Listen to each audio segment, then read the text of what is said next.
Hello and welcome back to 2-Minute Tutorial. Today I'm going to be guiding you through a quick and easy step on how to view history on Chat GPT. Watch the video till the end and don't forget to subscribe to our channel by hitting that subscribe button.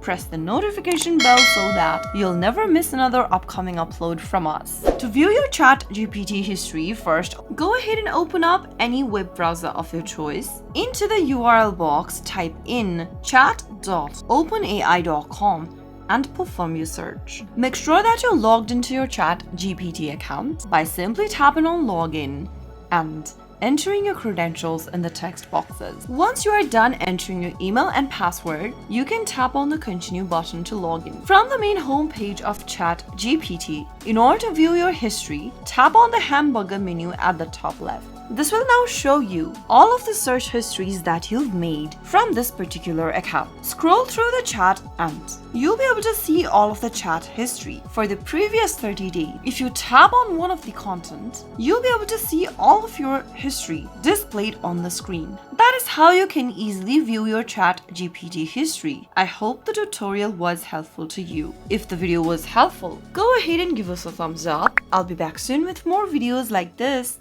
Thank you for watching.